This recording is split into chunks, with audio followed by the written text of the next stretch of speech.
Well, good evening, everybody, and welcome back to another episode of the Picnic Table Chat Show. Tonight we are on episode 17 of season 3, so we're cracking on through the year. We've got loads more lined up for you, so don't worry about that. Tonight I've got with me an awesome guest all the way from Florida. If you want to say a massive hello, we have Hello's Tarantulas here. If you want to just introduce yourself. Hey, my name, can you hear me? Okay. My name is Sin. I run the page Higher Lows Tarantulas on Facebook and YouTube. I have a YouTube page. Yeah, no, it's going to be really good finding out all about it. So let's just crack on with the interview. What got you into the hobby? So I'd say about a year and maybe a few months. I got bit by a brown widow, and yeah, it really did. It sucked. I was having the worst body cramps of my entire life, and I had massive headache. I was throwing up, and I couldn't keep anything down. It was super scary. And shortly after that, I started thinking if I died, I was gonna die scared and stuff like that. So I felt like maybe dying and being scared is way worse than passing and thinking about having a happier and better life. And on top of that, I just don't like being afraid. I'd rather take things head on. So I started trying to get over my fear of spiders with keeping like at first I kept like little jumping spiders, and that was cool. And I ended up getting into tarantulas. I like started watching videos from like Dark Den, Exotic Layers, the Tarantula Collective, and Tarantula Cat. And from there, it kind of just like snowballed down into like wanting these super big spiders. Yeah. So yeah, I ended up getting my first tarantula almost a year ago now. Cool. Um, and I've been keeping invertebrates ever since. But before that, I had like pretty much kept like cats, dogs. I kept reptiles for a while and did like foster care for reptiles that were abused. Yeah. So Yeah. I've kept a few snakes before. I've kept bearded dragons, leopard geckos, crested geckos, stuff like I, that. Yeah, yeah. Cool. So you've got quite a yeah, range of experience over all sorts, really. yeah, for sure. So, how many tarantulas do you have currently? Currently, I have a Nicaraguan curly hair or Titilacato oblongus, and I have an avicularia, which is a pink toe. Yeah, I know them. And yeah, those are two of the most like common Yeah. beginner tarantulas. Um, those are the only two spiders I have. Well, I'm sorry, tarantulas at the moment. I also have a um, spiny orb weaver, which is a true spider. Yeah. It's in the orb weaving family. It's beautiful. It's like black and yellow. It's got like it looks like it has a crab shell on its back. It's Nice. beautiful. Yeah. Yeah, and then I have a centipede. It's an African species. It's Ricidia longipes. Okay. Yeah. Um, and then I have a Asian forest scorpion. Yeah. Um, and I have a Pac-Man frog currently at the moment that I'm housing for someone. Um, and I Again, think quite that's a range. Quite a yeah. range of animals. Yeah. What would you say is your favourite? If you can pick a favourite, it's always hard.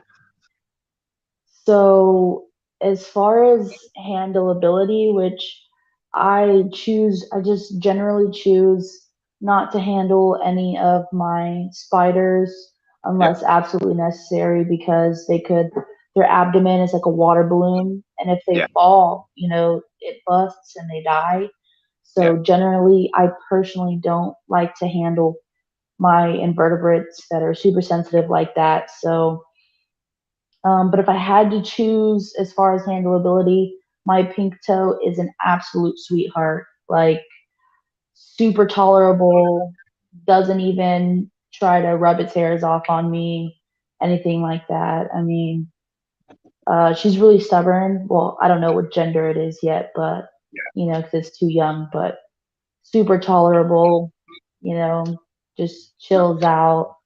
Nice. Yeah. Um, Yeah, but my coolest, I feel like if I had to choose like my coolest, that if I could handle it, I would probably be my centipede. But Okay. I'm not Yeah. willing to take that risk, because No. they're No. No. venomous. No. They're quite painful when they bite. Oh, for sure. Yeah. Yeah. I think I'd rather get bitten by a tarantula than a centipede. Have Me you too. ever Me handled your too. scorpion? Yes, I have. Yeah. I. I. I'd like to say I have an agent for a scorpion, but it might have passed away. I'm too scared to lift a log and look, to be honest. Um, but I've never handled it. I've wanted to, and then I'm like, nah, it's not for me. Like I just can't bring myself to do it. Yeah.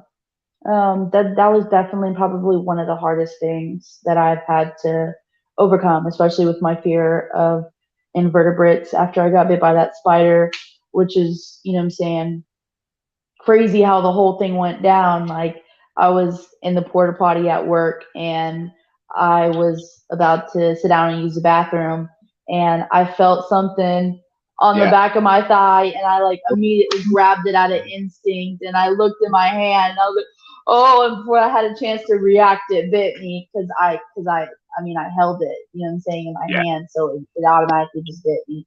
Usually, I'd say that with personal experience with black widows and brown widows in the past, if they'd rather run than Yeah. try to attack you. You know what I'm saying? So because I was applying pressure in my hand to it, it bit me um, and got me again right here on the back of my hand. I have a scar there where it bit me at actually, Actually left a and scar. Wow. That's impressive. yeah, Wow. yeah. Wow. That is impressive. So what is a brown widow basically a black widow? Because I don't know what that is. I've never heard of a brown one. So I guess you could say that the brown widow is the like cousin to the black widow. They're not even a native species. They were Okay. brought here on like cargo ships on accident, and then they kind of just like Bread and super took like over. blew up. Yeah. Yeah, bred and took over like any other invasive species. Yeah. Wow. Wow. What a nightmare. Um, did you gain any superpowers from being bitten? Unfortunately, not. I wish that would be Ah, cool, but man, all I got was nausea and body cramps and like the worst yeah. like Yeah. appetite drop of my life. So is a bite from a brown widow deadly? Because I know black widows can be deadly, can't they? Yeah, well, I mean, I guess depending on who you ask, like certain, because after I got bit, I started doing a lot of research on it. Yeah. Because I was trying to know if I was gonna die, you know what I'm saying? So Yeah. it was like, so I was like doing research and I saw videos that, news reporters were like, the brown widow um, can like their venom is like more potent, I guess. Right. And then I saw other ones that were like, they're not as potent. Yeah. So I don't know, Mixed. but I do know the one that bit me that hurt. Like, Yeah. Yeah. Not something you'd yeah, recommend then. Really. yeah. So we have got a question here from Ant Ramblings, and he's asking, what's the difference between spiders and tarantulas? So that's actually a really good question. So tarantulas um, are not, well, I don't want to say not spiders, but they're not in the same family as spiders. So Okay. you have a tarantula in one group, and then you have true spiders, which is every spider outside of a tarantula, right? So you have in the tarantula family anything that is a tarantula, and then the true spiders, you have like jumping spiders, you know what I'm saying, orb Yeah, weavers, yeah, yeah. anything that's not a tarantula is a true spider. Okay. Do you know what kind of defines it? Is it like the exoskeleton or the how they live or size?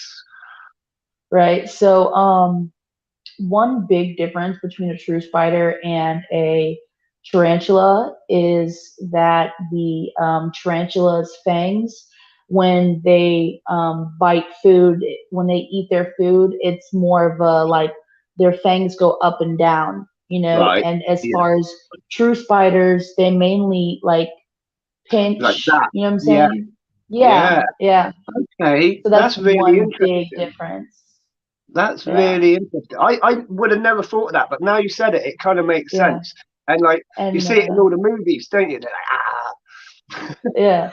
Yeah. And Yeah. I think the other big difference is that tarantulas have urticating hairs. Well, there are species of tarantulas that don't have urticating hairs, but Right. that's another big distinctive difference. Like my Titilicatl abubobis, my Nicaraguan curly hair, she can flick her hairs off of her abdomen onto my skin, which has happened before, Yeah. and I get a huge rash the whole way down, you know what I'm saying, where the hairs were kicked. True spiders, they can't kick hairs, they don't have. hairs to kick. Yeah, yeah. No, that's a good one. So when they kick their hairs, is that literally like, from what I know of it, they use like their back legs to rub it off as such? Is that sort of right? Yeah, yeah. Basically, yeah, they'll just rub their abdomen really fast, like in a quick, like, wiping Yeah, motion yeah, onto from their abdomen, and then those hairs fly off, and yeah. they just latch on to anything that's nearby. I know that the biggest tarantula, the um, the Goliath bird eater, they'll Yeah, actually like make molt mats, and they'll like kick all their hairs off onto the molt mats to right, yeah. change. Yeah, So yeah, so that they can just flick it all up in one. yeah, it's like a cloud, and it's Yeah. very irritating to the skin. I'll say it's Wow, that's uncomfortable. yeah. So is it? Do you think? I'm just trying to think on the go now. So the hairs, do they have like little hooks in them or barbs or anything so that they stick to you? Yeah, they have hooks on the ends of the hairs that, like, whenever they get into your skin, like, your skin will naturally like swell up, and it'll push the hairs deeper into your Yeah. skin. Wow. So quite a pain to get out once you've got them in, really. What's the best sort Yeah. of thing to do if you do get tarantula hairs on you? Wash it or Yes. Yeah. So I personally, after I got my curly hair, a few times she did kick at me, and I did get urticating hairs between my fingers and on the palms, which is the yeah. absolute worst. But I use tape because I heard, like, I was watching, I cannot remember the guy's name. I watch him all the time. But he was saying that one, you could run cold water over your hands and kind of just let them drip dry. Yeah. Um, so that way there's no swelling that could take place. And then whenever they dry, use tape, Yeah. and then put it down and rip it up, and it should pull the hairs out. I did Uh, that. It didn't work really, so I just kind of like toughed it out, got some ibuprofen and kept moving. yeah, yeah. Yeah, you do Yeah, what you gotta do. right. So what really kind of draws you to a pet? So you're looking after a Pac-Man, you've got a centipede, and you've got some tarantulas and some spiders. What really attracts you to them? Is it that knowledge of, like you say, you wanted to know what you were scared of, or is it you just like the looks of them? So, I've always thought that, spiders were beautiful. Um, I just didn't want to go near them. That was Yeah, where the fear came from, yeah, which I genuinely believe that being afraid of spiders is a taught fear. Like yeah. your Oh parents yeah, always say, don't touch that, it'll bite you, it's going to yeah, hurt, blah, blah, blah. Which, I get it. It's always a good idea to exercise a certain amount of caution, yeah, but yeah. and have respect for an animal that can possibly do that. Um, but I don't know. I think I love watching them, and their feeding response is amazing. It's Yeah. always interesting. And then another thing is whenever they're like, how do I say, like they don't like just like get older and get bigger. They molt out of their skin, and Yeah, they grow underneath their skin, molt off the old skin, and it's a beautiful process. yeah. I love, I don't know, something about things that everyone else doesn't like. I love it. Like, yeah, Yeah, yeah, no, that's fair. I mean, we're much the same with ants. We're ant keepers mainly in this community, and like people just kind of look at us like we're weirdos. yeah. Well, you know, it's it's always better to do something. I feel like it's always better to do something or be passionate about something that you love than to just try to like fit in with everyone else and Yeah, yeah, you know. definitely.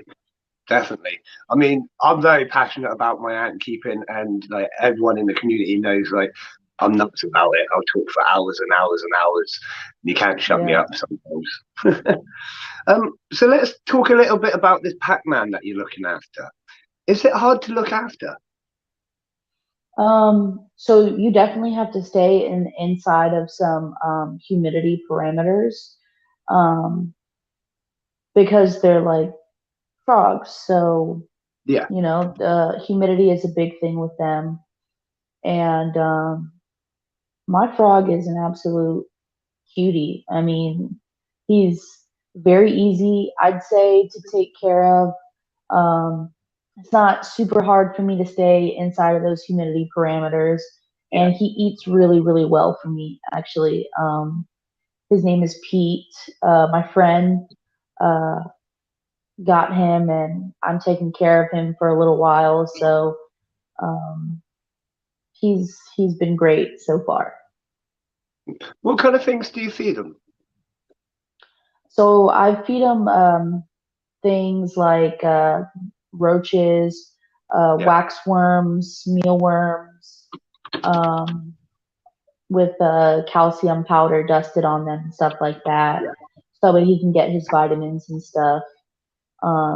Crickets, but I think more than anything, he either loves the wax worms or the blue horned worms. Okay, yeah.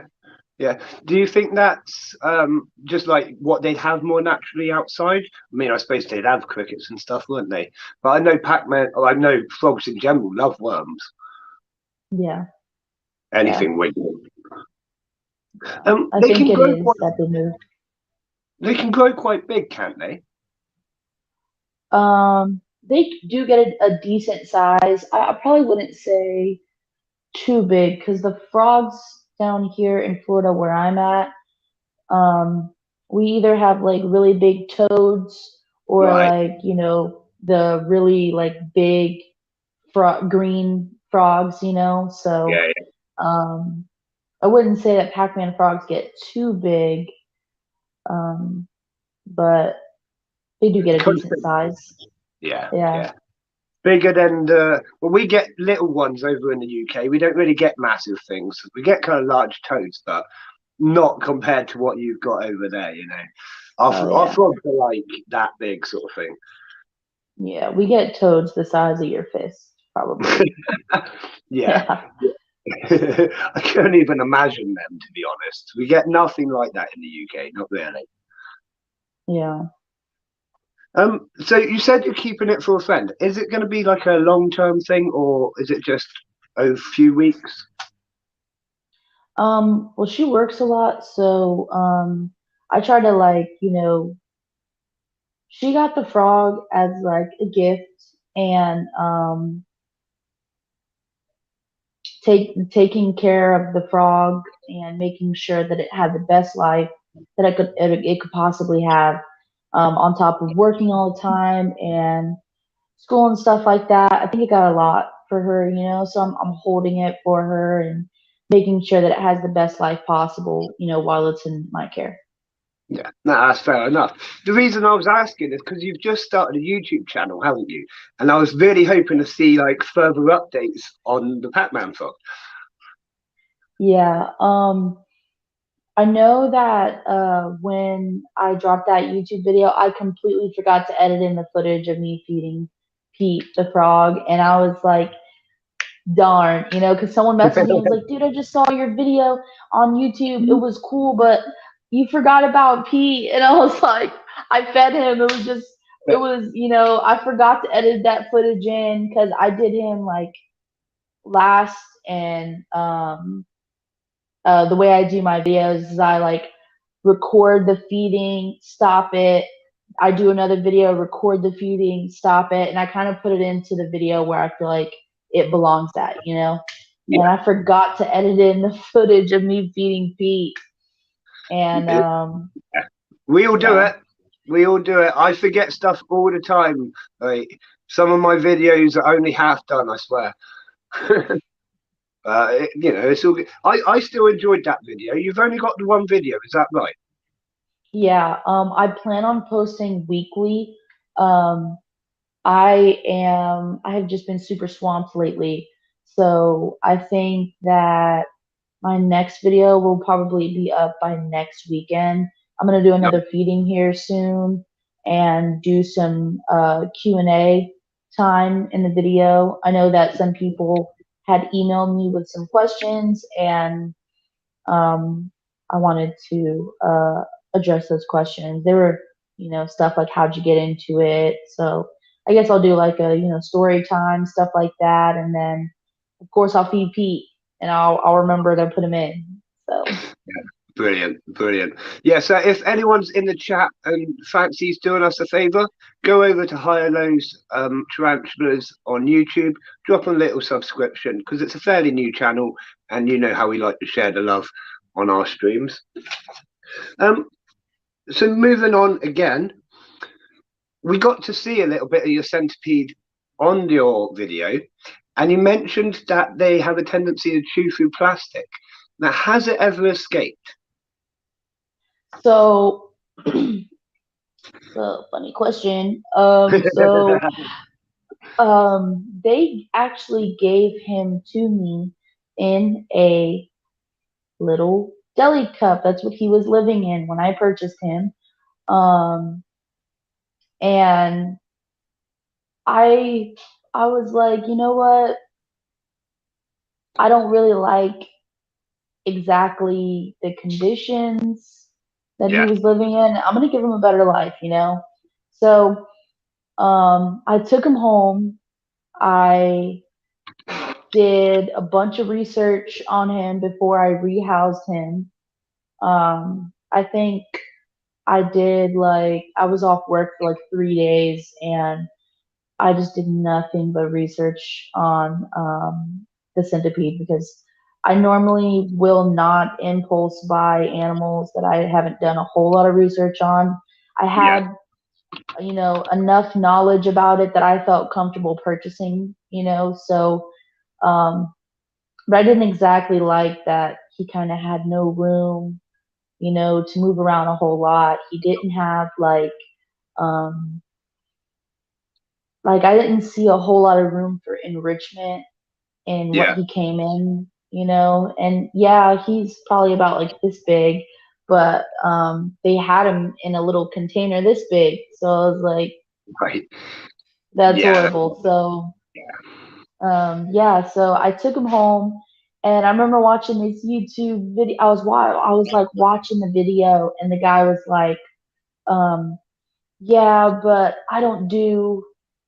um I don't do plastic totes anymore because mine chewed through the plastic. And I was like, Right. Yeah. oh my god, oh my god. So I had rehoused him into a bigger plastic container. So I'm looking at him, and it looks like he's looking at me, and he's just like taking his little like jaws, and he's like going to town on this corner of the tote. And I was like, oh nah, bro, you can't be getting out. Like, no. So I rehoused him into a glass enclosure. When I did that, um uh he was, I was trying to be very careful because they're quick, super Yeah. quick, and they can run up the tongs. So Yeah. I was like, you know, dodgeball, like playing, you know what I'm saying? Like get trying to like move stuff around his enclosure that I felt like, it needed to be here, that needed to be there, water Yeah. dish here, that type of thing. And I see something move quick out the corner of my eye, and I was like, and Yeah. he's climbing up the side of the glass enclosure, and I'm like, ah! I like start screaming, bro. I put the lid on real quick. Oh my god, right before he got a chance to get out. Of course, you know what I'm saying? There was so they can't climb glass. So what he did was he was using like the sealant in between the two where the two Yeah. corners of the glass meet, and Yeah. he was climbing the sealant to like get up Yeah. there. And I was like, oh, nah, bro. So what did I do? So I put him back into the plastic enclosure, and I put that plastic enclosure inside of a glass enclosure. I put the lid, it's like a wire mesh lid on the top of the enclosure. Bye, have a good day at work. I put the lid, and then I like straight put like um a bunch of stuff. I got it. I put like what did I do? I put like stickies, like the sticky side of like um a sticky note, and I took some dirt and kind of rubbed it in the middle in Yeah. case it did get up the side. And Yeah. I put it next to one of these air holes that I thought maybe he could get out of. And I was so scared. I was unbelievably scared while I was at work that next day. I had like a 12-hour shift, and I thought he was going to get out for sure, and I was not going to be able to find him. So I ran over to Ross on my break, and bought a really wide mason jar with like, it didn't need like you know, the sealant stuff. And then Yeah. I poked holes in the top of the lid because it was like a metal lid. So I like got like a Dremel and like did holes and stuff. So when I got home, thank God he had not gotten out. I rehoused him into that, and he's been cooling it ever since. But it really did give me a good scare. Yeah. It really Yeah. did. Yeah. Well, they are quite scary creatures, really. Um, you said that it was learning feeding regimes, right? Yeah. So, yeah. Is that something that you're aiming to tackle? Are you going to like routinely mix it up? How do you battle with that? So when I purchased him, or her, because I don't know the sex yet, but when I purchased my centipede, they told me that it was actually the first thing that they told me. They were like, "Look, man, do not feed this thing on a schedule. It Yeah. learned our schedules, our feeding schedules, and it was trying to find ways to get out." And I was like, kind of looking at them like, yeah, yeah, yeah, you're crazy, bro. You're crazy. But no, Yeah. I they're do. not crazy, Yeah. because I think for the first like um 3 maybe 4 weeks that I was feeding it, I fed it on um Mondays and Thursdays. I want to say Yeah. Mondays and Thursdays, like a cricket.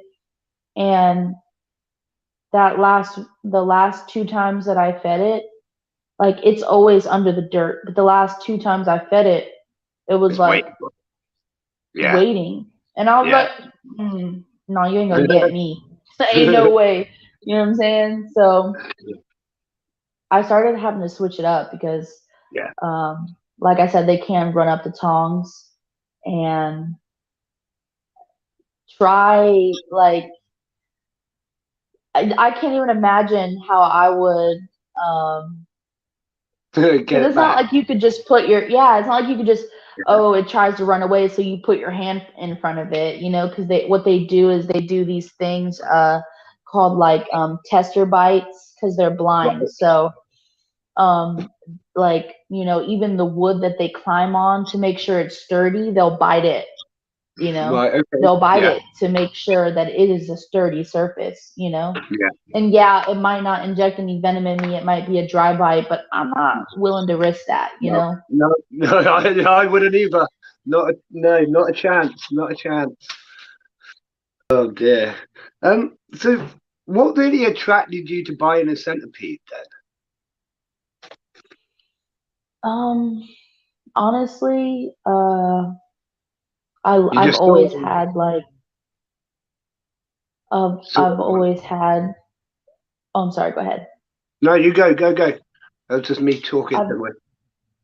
Yeah, I've always had like a little fond love for like exotic animals. Like my first time like falling in love with animals was I was like 5, 6, 7, and like my literally pressured my parents into buying the entire Blue Planet, like National Geographic, like whole Nice. volume 1 through 8. I had it, you know what I'm saying? Wow. Every day after school, I was watching Animal Planet or my little discs, and it was like, I just couldn't get enough of it. I think my first favorite animal was meerkats.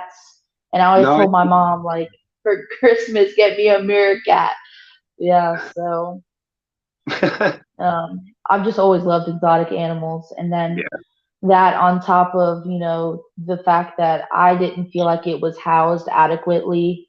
And they kind of, it just felt like they gave it the bare minimum so that way they didn't have to deal with it. Yeah. Yeah, it's a shame when that happens. I mean, it does happen in every pet trade, you know. People don't care for their pets in ways that I would promote, you know. I love my animals to bits. If I can give them something more, that's my aim, if you know what I mean. The best I can do for my animals, my pets. But there are people out there which aren't quite the same. But we can't. I always try and remain non-judgmental because depending on where around in the world you are, lots of different cultures have different ethics, different kind of what's the word? Different ways of doing things. You know what I mean? So I always remain neutral and respect everyone for their different ways of doing things. But like you say, there comes a point where you see an animal and you're just like, I just want to help. I just want to rehouse Yeah. it. You know. But yeah, I always say like depending on where because obviously I chat to people all around the world, and it came up recently. Someone from an Asian country was saying that they had, I can't remember what it was now, but they had something and it was in an enclosure. And by their standards, it's completely fine. But by our standards, I was looking at it like that's a better enclosure. It's got no, like you say, no enrichment. And like by our standards, it's not adequate, you know. But yeah, so it's always sort of been interesting, like completely off topic, sorry to go random. It's always No, you're interested good. me how the different cultures manage it, you know what I mean? And the different, like I say, the different acceptability in different areas. I think it's quite interesting. Like, you still get zoos which have animals in cages over in some places, you know? By our Yeah. standards, you know, that's not acceptable. But I think it's really interesting how the differences are still there. But anyways, back to the interview. Um, I actually like that you said that because I'm actually doing a section in school like that's all about that. So yeah. Oh wow. Can we yeah, talk about that? Do you want to talk about that for a minute? yeah. So right now I'm currently in college for zookeeping. When I graduate, I'll have my zookeeping assistant license and my animal behavior analysis certificate, and Wow. I will be a certified dog trainer as well. So Cool. um, I'm in school for that right now and currently top of my class, so that's good. And I'd like to say I'm doing pretty good. I think my GPA is like a 4.2, 4.3, something like that. Yeah. So Looking yeah, good. Wow. yeah. That's cool. That's cool. Um, this is always a big question. If you could Hmm. have any pet, any exotic pet, what would it be? Oh man. I know. If money wasn't an issue, you could house it, the biggest enclosure that you could think of. What would you have? Honestly, my favorite animal, don't laugh at me. My favorite animal in the whole world is a jellyfish. And Oh, if I wow. could have any animal, I would have probably a box jellyfish. Wow. That's Mhm. cool. Jellyfish are really awesome, actually. We've got on Wednesday, we've got aquatic animal rescue coming on for an interview, so we might get to see something like that there. But jellyfish have always really interested me. Their mone- mo- molecular structure, there you go, Yeah. is really interesting, isn't it? Like their see-through and their organs. Yeah, yeah, really cool. But again, totally doable if you have a suitable enclosure for it. Yeah, I think I just I have never done the research to keep a venomous species of jellyfish, Yeah, like a box jellyfish, and I'm pretty sure you have to have a license for it, and I don't even know if you can even have a box jellyfish without being an actual organization in the United States, honestly. yeah. So in the States, you have quite strict rules. I was actually gonna ask some questions about that in a little bit. Um, in the UK, we can pretty much do what we want. We don't have to get permits or anything. I told my council that I had all like these really exotic, dangerous ants, and what they didn't care. They actually asked me to come and help them with some ant problems. It's like okay, but yeah, literally, like as far as I know, there's not much you have to get a permit for in the UK. There probably is with the bigger stuff, but they don't mind anything like that. Yeah, be interesting to think about. But yeah, let's talk about that actually. So in the USA, in the States, you have like strict ruling about passing between borders and things like that, don't you? Does that ever affect you? Um, Personally, it doesn't affect me that much, only because um, I think that in the states, you only need permits for like I know people that have like super venomous, melt your face off snakes. You know what I'm saying? Like Yeah, spitting cobras. It's crazy, you know. So they have to have permits. yeah, They have to have an on-hand tourniquet. They have to have it's called, man, what's it called? It's like an emergency box, which is basically like a big box with like a bunch of file folders that hold all of the documentations for those snakes, how to react whenever you get bit by one, yeah, and like numbers to like the nearest hospital, yeah, anybody that comes into the house, whether they're in that room or not. Like I think he said that like you have to have like their information on file, like maybe like if one of them were to get out, they have to have padded locks on the enclosures with like combinations and stuff like yeah, that. A big laundry list of stuff. Like they have to then they have people that come out every 6 months, right? And they go check on you.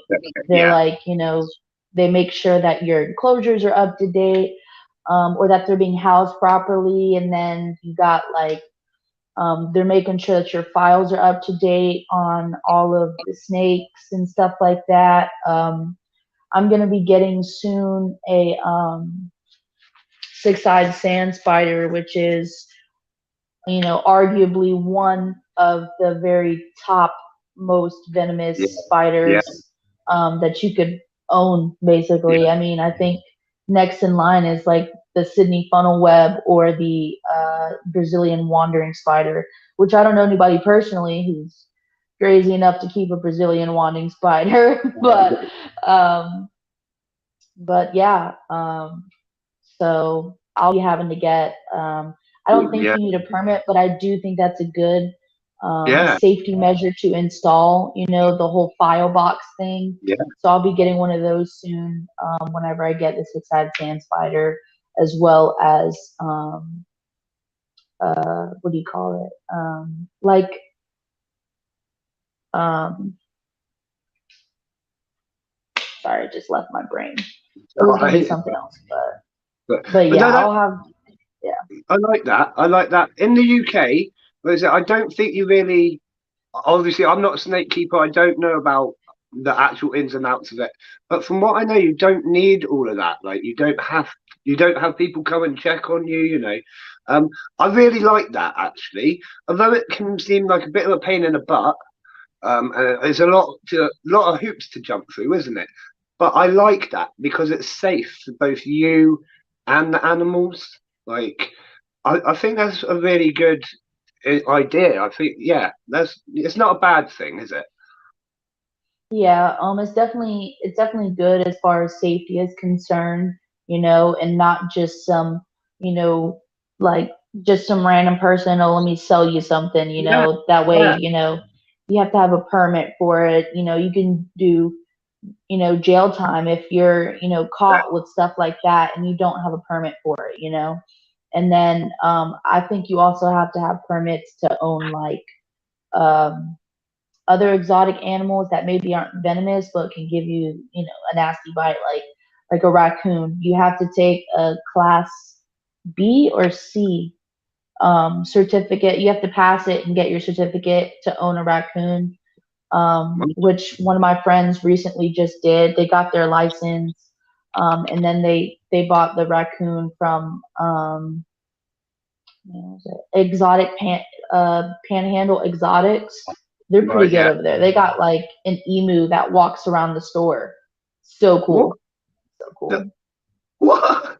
That's awesome. It's a Like, so docile. Yeah. yeah, that's like what? That's really cool. Yeah. Like, even raccoons, I never would have considered keeping a raccoon. That's so random. Yeah. They have a lot of random stuff there. They have finnick foxes.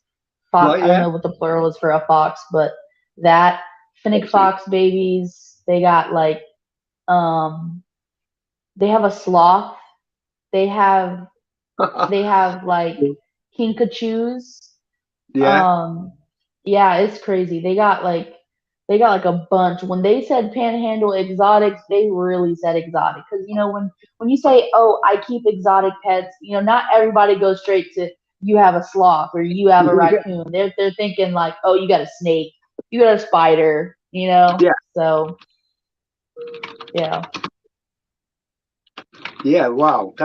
That's just blown my mind to be honest. Like I've never seen a sloth.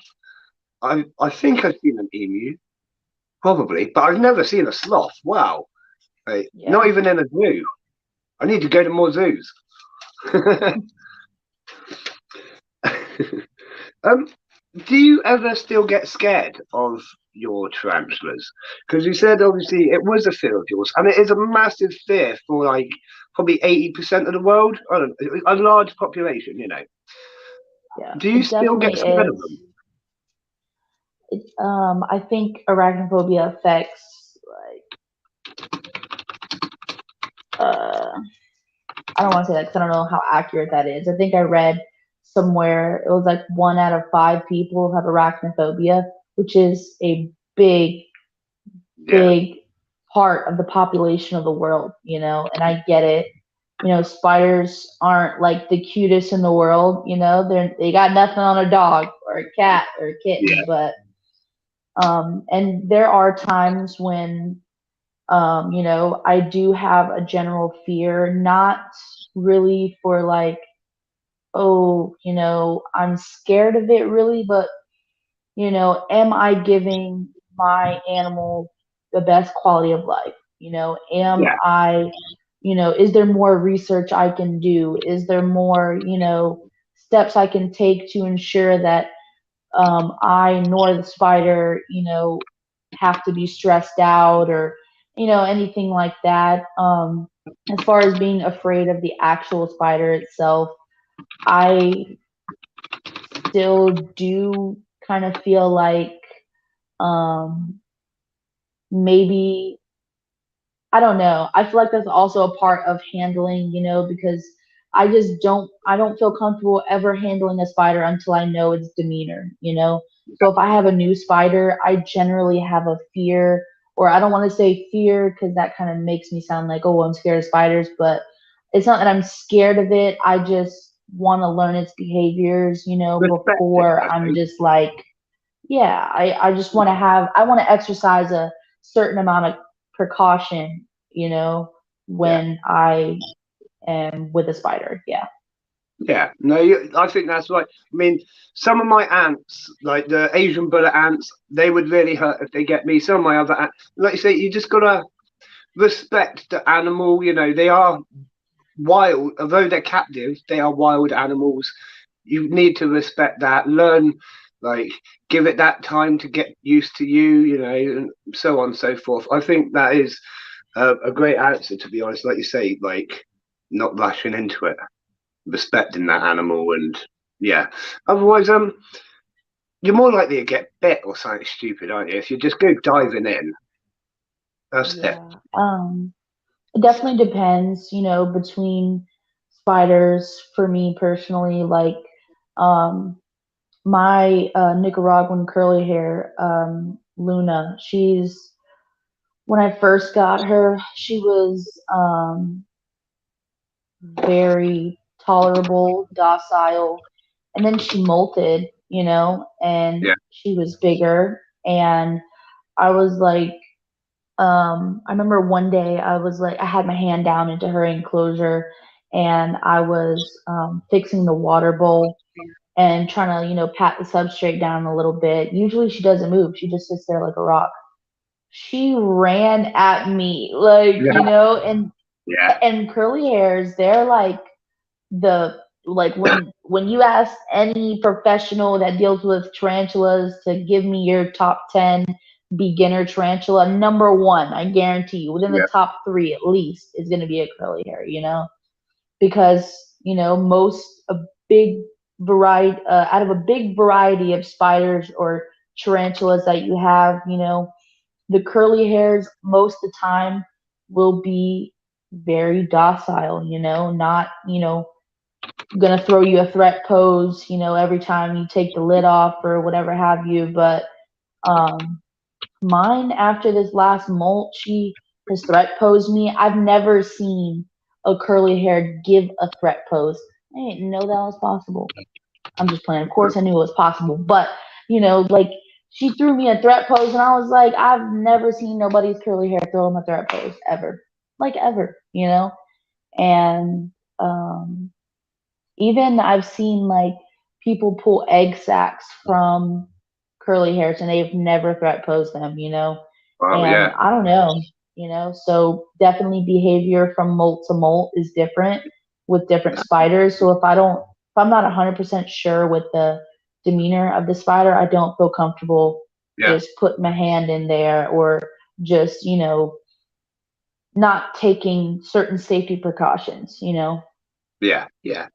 I like to think that, like, we all have bad days occasionally, wake up on the wrong side of bed.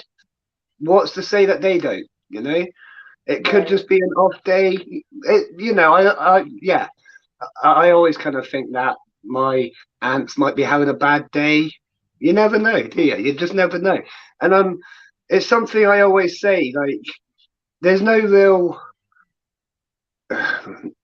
there's no real certainty with any animal. Is that the right way to put it? You know, they've always got that tendency to surprise us, Right. like you say. Yeah. Do you think as they, well, I'm probably expecting a yes here. Do you think as they get larger, they become more aggressive and more confident?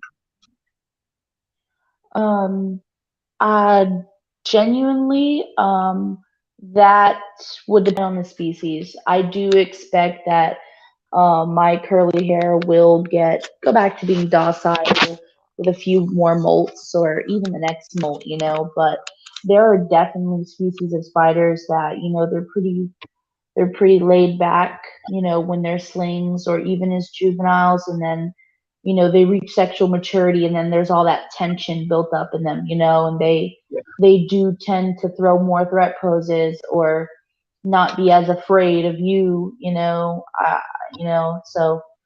But then there are certain species that, they're like super jumpy, super skittish when they're young, and then they grow up and they're just like pet rocks.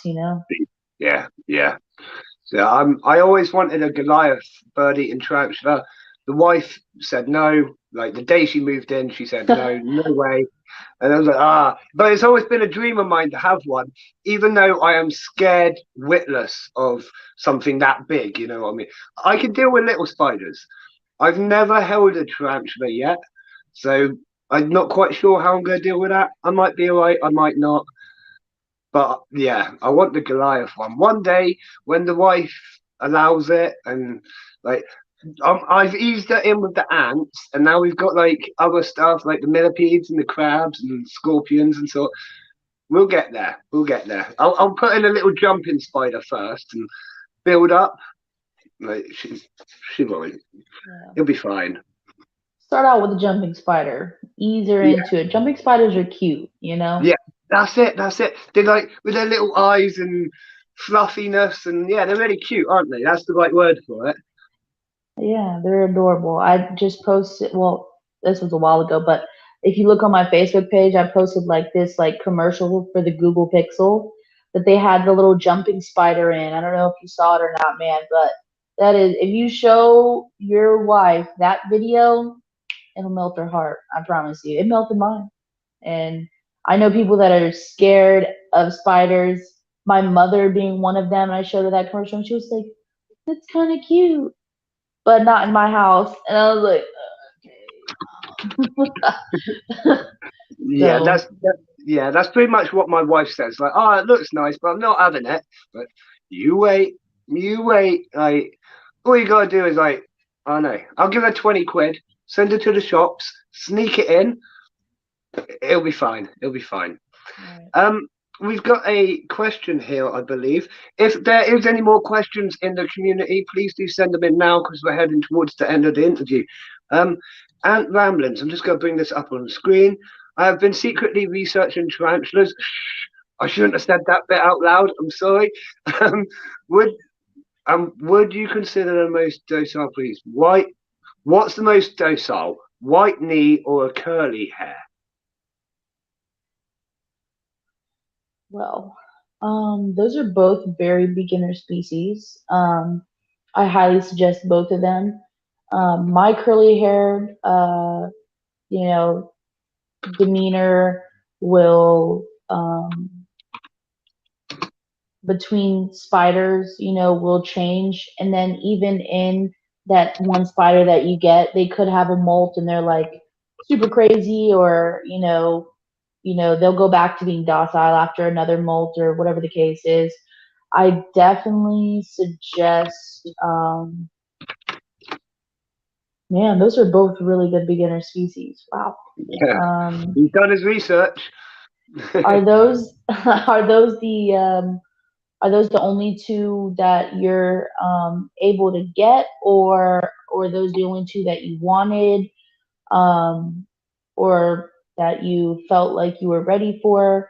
If it's between those two species alone, um, I would definitely have to say, with a heavy heart, the white knee. I do love my curly haired tarantula, but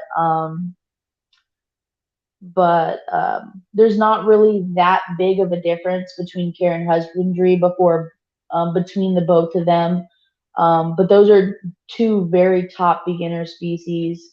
I have a curly hair, so I'm going to tell you to go with a white knee. Hit me up on my Facebook page and let me know how it goes. Yeah. I'll walk you through the process. If you want to buy it online, I could give you some good reputable breeders that will send it to you. I think Fear Not Tarantulas delivers outside of the United States, or maybe it's Josh's Frogs. I cannot remember which one, but I could for sure give you some websites to buy from, or if you were looking to buy in store, go to your local store and let me know what they have, and I'll, give you my suggestions. Mm. Sorry, my lights just turned red on me. At this time of night, my house turns into like the red light district. All the night lights for the insects go on, and there's just Yeah, red. Like we always say, we're yeah, waiting for a knock at the front door. right. Yeah, exactly. So, looking to the future, are you looking to start like a breeding project or anything like that? Yeah, actually, this summer I'm gonna start a breeding project with some either emperor scorpions or Asian forest scorpions. Haven't completely made up my mind yet. I do have an emperor scorpion right now. It is a confirmed female, but I kind of got her and she had like a distended abdomen. And Right. at first I thought, she might be pregnant, but as time went on, she's not pregnant.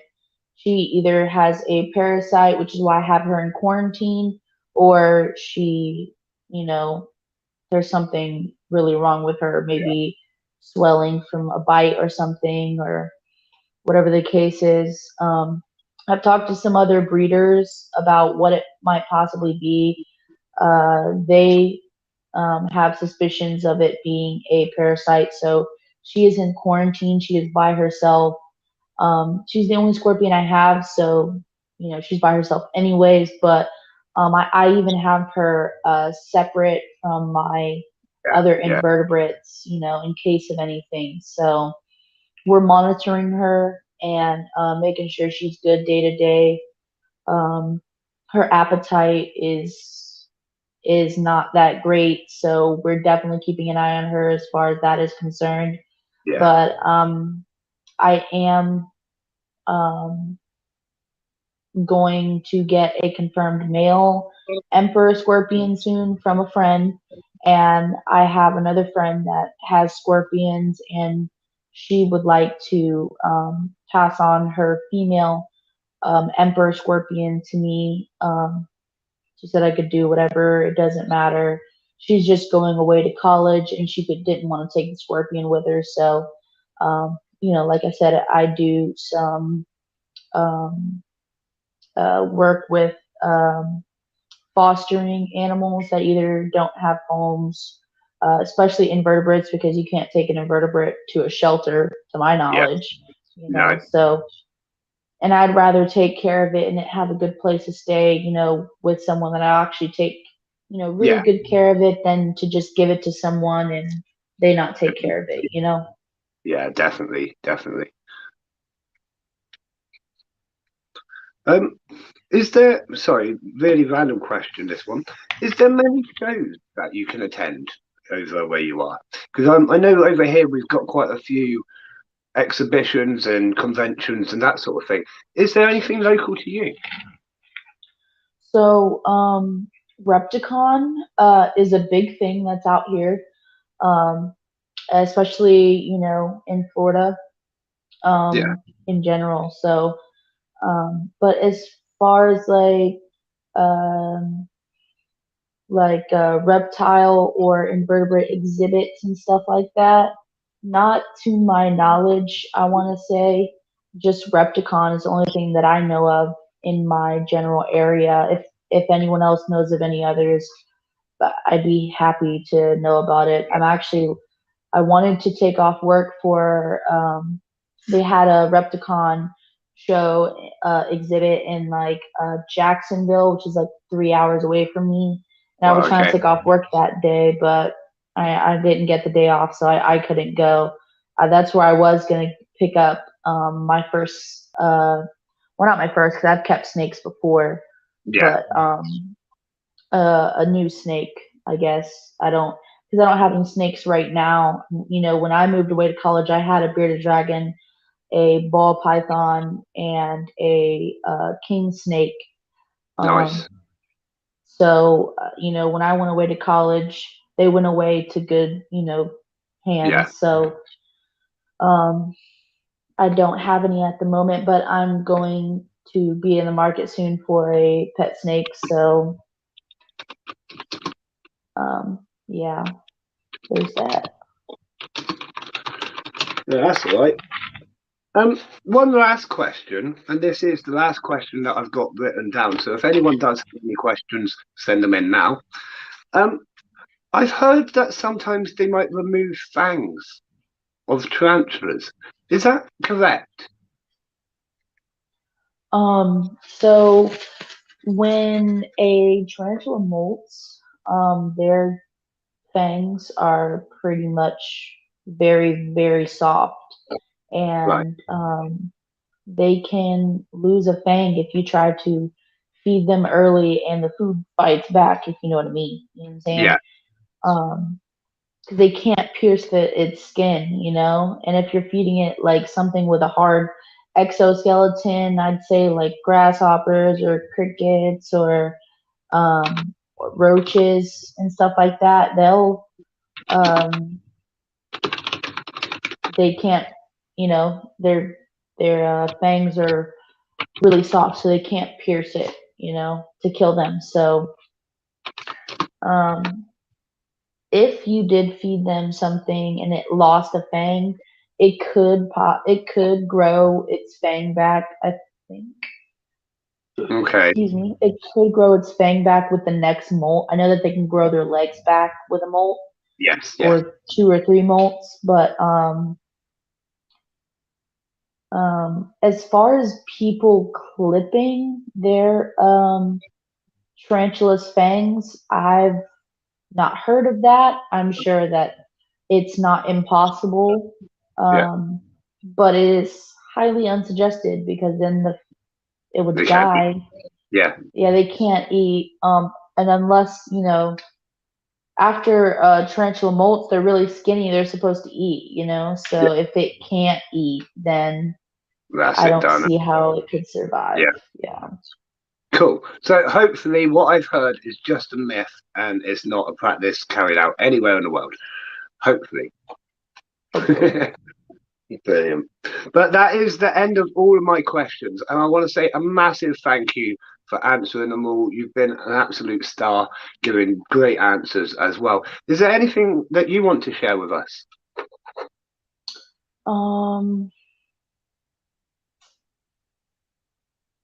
uh, I don't think so. We've pretty much covered, like a lot, Um, this is like my first time being on something like this, so big thanks to you for reaching out. I really appreciate it for sure. And if you ever want like updates on how everything's going, or if you wanted to do another segment after I finish my breeding project and stuff like that, hit me up for sure. If anyone in the live has any questions, um, you could, hit me up on my Facebook page, which is Higher Lows Tarantulas, or on my YouTube page, or my email. My email is Higher Lows Tarantulas 1227 at gmail.com if you have any questions or concerns or um, needed advice or anything like that. I'd be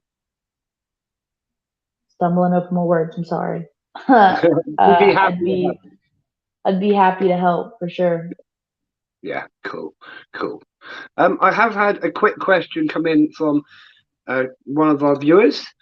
Just how can you help them poop if they get backed up, as they can die, can't they? Yeah, so tarantulas, I guess I don't know if the word is constipation because that's for people, but like I guess that's the word I'll use. So tarantulas can get backed up, Um, I didn't know for this. sure.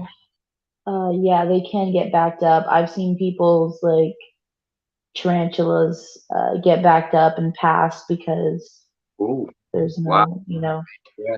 So, one good thing for that is blue hornworms. They're like, you know, inexpensive, and blue hornworms also are like 90% water, So to flush their system, give them a blue hornworm during feeding time, and which would be highly suggested, like as a treat or whatever, because tarantulas love blue hornworms. Some get freaked out by it because it's like, whoa, what is this? Especially the big ones. But blue hornworms would be the answer to that. As far as my knowledge, I don't know of anything else.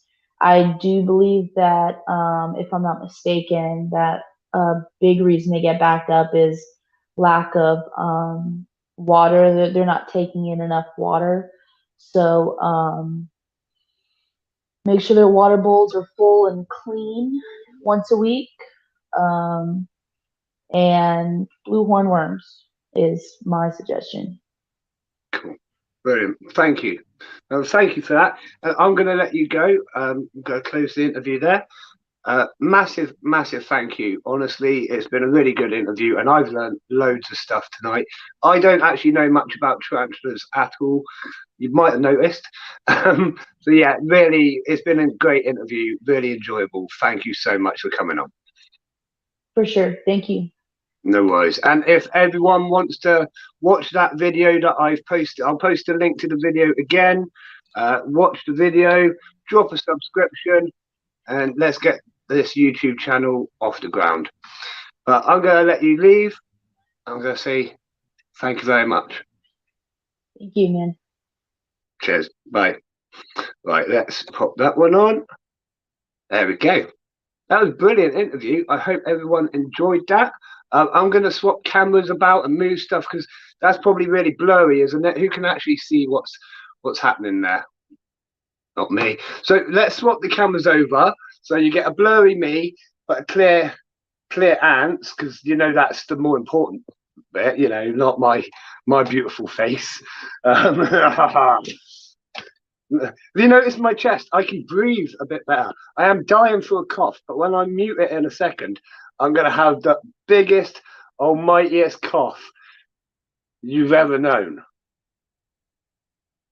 So, here we go.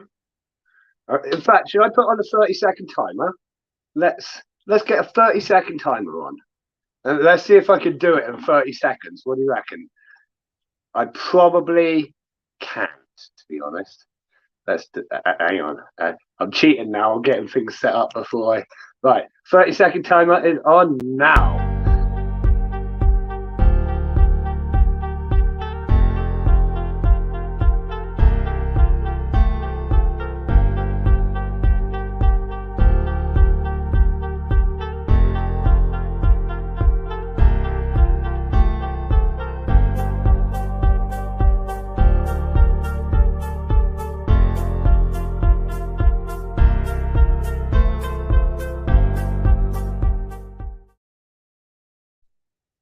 Right, hang on, that one, and then we want that one.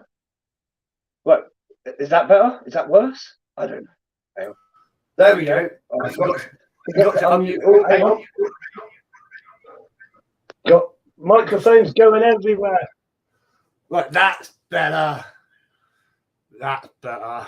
Oh, apparently we can't get blue hornworms in the UK. They're illegal. Wow, I didn't know that. Waxworm would probably do the same. Let's have a little. Should we have a little look? Let's have a little look right now. There you go. I've got out of breath now. Talking too fast. 2 seconds. I'm going to have a big cough.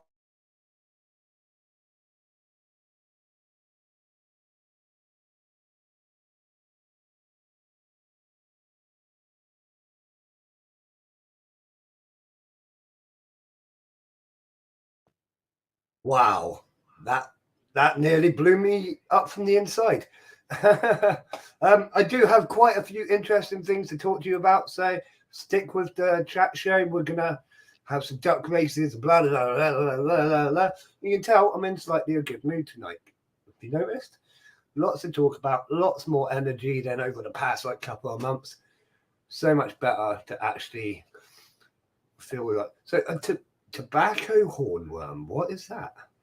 A moth? Rainbow mealworms? Hornworms are perfect for fussy eaters and are known to be the magic trick to end a reptile's hunger strike. Oh, now that is interesting, but you say they're illegal over it. That's interesting. Excuse me, I forgot to mute it. And now the pain starts, but we're all right. And in fact, that takes me on to something I did want to talk about, and I know it's really horrible.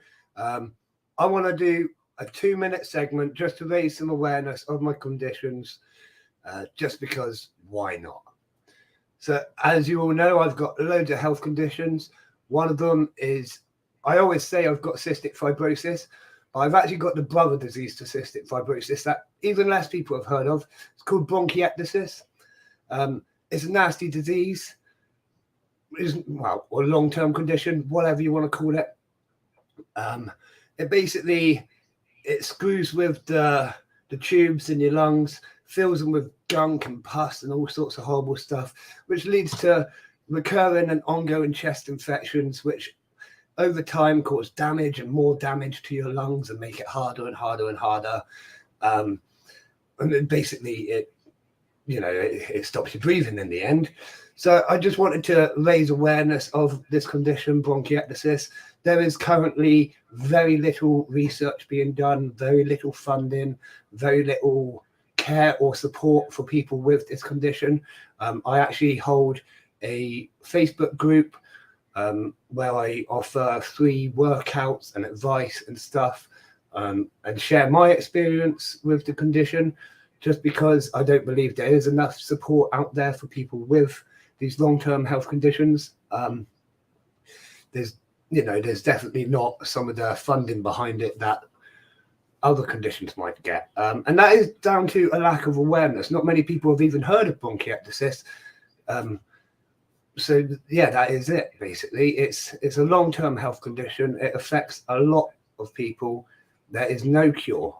Once you've got it, that's pretty much going to be what gets you, and it's just a matter of time until when.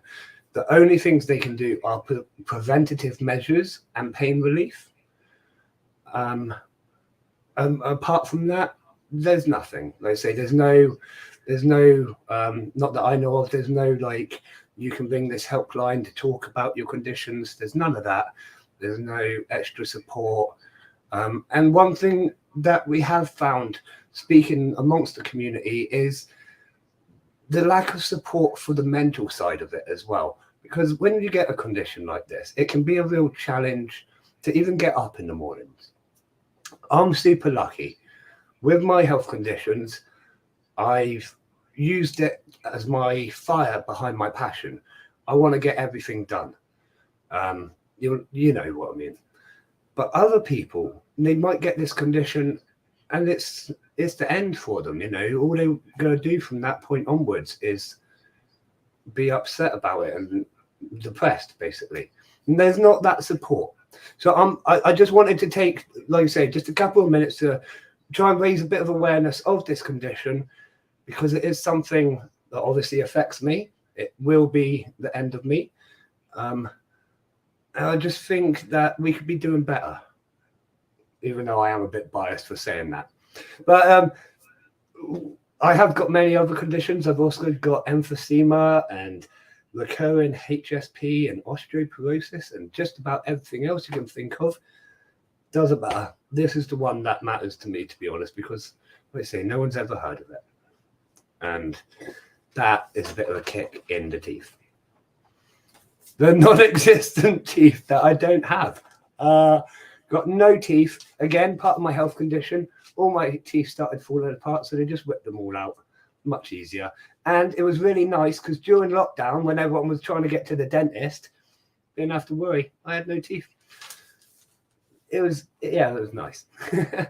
But anyways, shall we do a duck race? Shall we do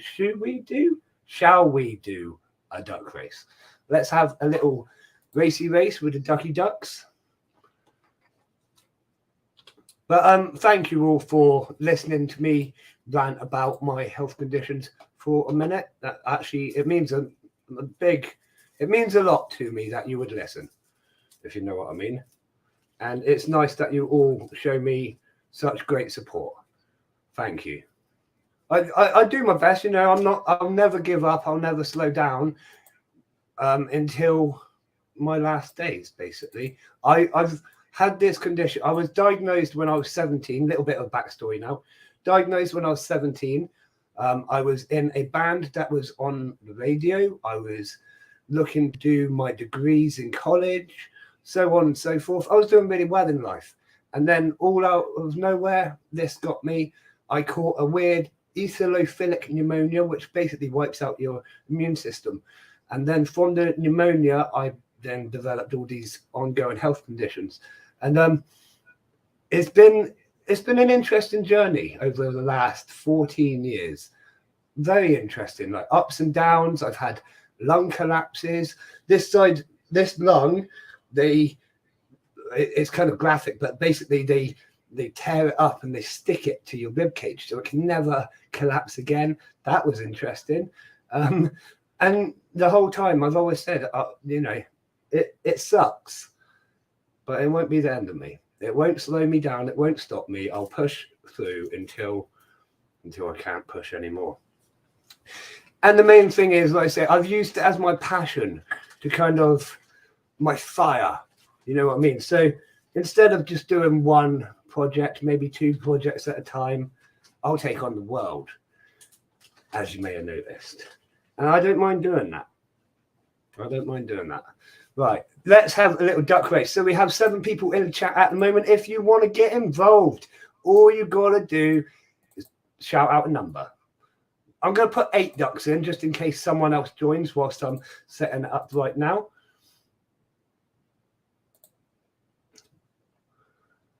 So we have some interesting ducks on the lineup tonight. It's looking very colourful, almost rainbowish. So call out your numbers. Ted's number 1. Karen, you're going to have to choose another, I'm afraid. Creepy Critters and Reptiles has just got that one. So if we go full screen with this.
I just realised that I was muted.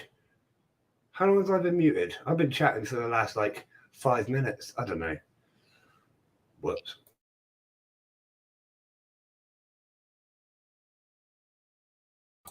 I'm sure sometimes it just does that. Or I do it subconsciously, not self-consciously.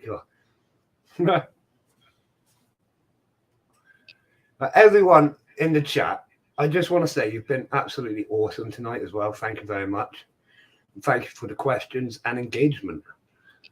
But I'm just going to say, everyone in the chat, absolutely everyone in the chat at this point in time is an absolute legend.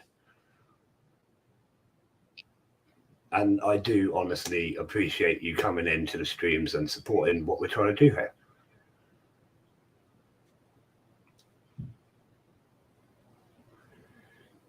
And of course, if you ever have any suggestions on questions or people you'd like me to interview, send me a message.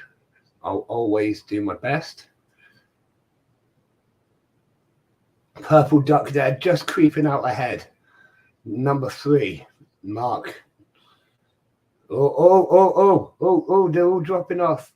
What's happening? Green duck is taking the lead. Everyone else has dropped back. Last 15 seconds. They're going to push now. Here we go.